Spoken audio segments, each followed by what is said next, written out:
स्वागत है आप सभी का मेरी YouTube चैनल किस्सों का कारवां में। मैं हूं आपका दोस्त आनंद और लेकर आया हूं आपके लिए एक और नई कहानी। जी हां दोस्तों, आज हम उस योद्धा की बात करने वाले हैं जिसके कारण लद्दाख जैसी जगह आज अपने भारत जैसे देश के अंदर विद्यमान है, वरना लद्दाख कभी भी भारत का हिस्सा नहीं होता था और ये किसी विदेशी देश चाइना जैसे देश के पास होता था। लद्दाख जिस वीर सेनानी के कारण आज भारत में है उनका नाम है जनरल जोरावर सिंह। दोस्तों, जनरल जोरावर सिंह का जन्म 13 अप्रैल 1786 को गांव अनसरा, ज़िला हमीरपुर, हिमाचल प्रदेश में ठाकुर हरजय सिंह के घर हुआ था। ठाकुर हरजय सिंह बिलासपुर की कलूर रियासत में काम किया करते थे, अतः गांव की खेती उनके भाई देखते थे। 16 वर्ष की अवस्था में जोरावर का अपने चाचा से विवाद हो गया, अतः ये घर छोड़कर हरिद्वार, लाहौर और फिर जम्मू पहुंचकर महाराजा गुलाब सिंह की डोगरा सेना में भर्ती हो गए। युवावस्था थी और युवावस्था के अंदर आदमी जोश में रहता है। उन्होंने डोगरा सेना में एज ए सैनिक भर्ती हो गए। राजा ने इनके सैन्य कौशल से प्रभावित होकर कुछ समय में ही इन्हें सेनापति बना दिया। वे अपनी विजय पताका लद्दाख और बाल्टिस्तान तक फहराना चाहते थे, अतः जोरावर सिंह ने सैनिकों को कठिन परिस्थितियों के लिए प्रशिक्षित किया और लेह की ओर कूच कर दिया। किश्तवाड़ के मेहता बस्तीराम के रूप में इन्हें एक अच्छा सलाहकार भी मिल गया था।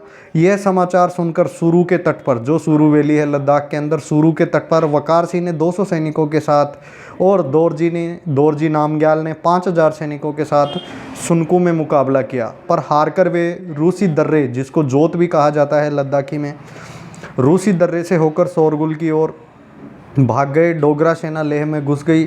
इस प्रकार लद्दाख जम्मू राज्य के अधीन हो गया। अब जोरावर सिंह ने बाल्टिस्तान पर हमला किया।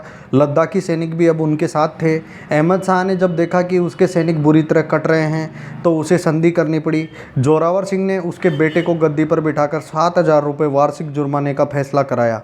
अब उन्होंने तिब्बत की ओर कूच किया। हल्ले और तशीगांग को पार करके वे आगे बढ़ गए थे। अब तक जोरावर सिंह और उनकी विजयी सेना का नाम इतना फैल चुका था कि रूडोक और गाटो ने बिना युद्ध किए ही हथियार डाल दिए थे। अब ये लोग मानसरोवर के पार तीरथपुरी पहुंच गए। 8000 तिब्बती सैनिकों ने परखा में मुकाबला किया, पर वे पराजित हो गए। जोरावर सिंह तिब्बत, भारत और नेपाल के संगम स्थल तकलाकोट तक जा पहुँचे। वहाँ का प्रबंध उन्होंने मेहता बस्तीराम को सौंपा और वापस तीरथपुरी खुद आ गए। इसी बीच जनरल छात्र की कमान में 10,000 तिब्बती सैनिकों की 300 डोगरा सैनिकों से मुठभेड़ हुई।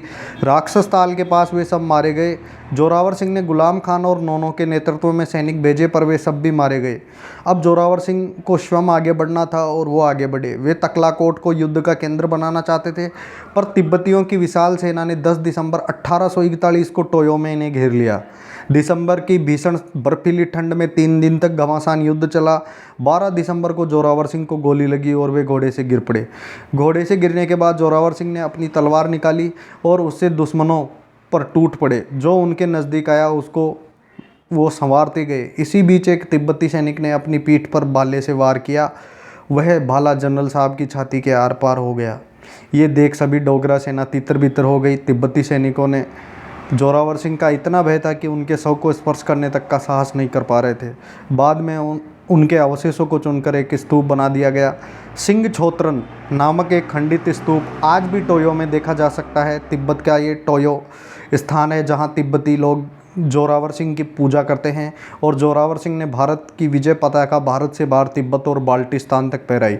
दोस्तों, ये लेख बहुत पुराना है और कहीं दबा हुआ रह गया, जिसके कारण आज हम 13 अप्रैल, जो कि अभी गई है कुछ दिन पहले, उसके ऊपर हम उनकी महान सेनानी की जयंती पर शत शत नमन करते हैं।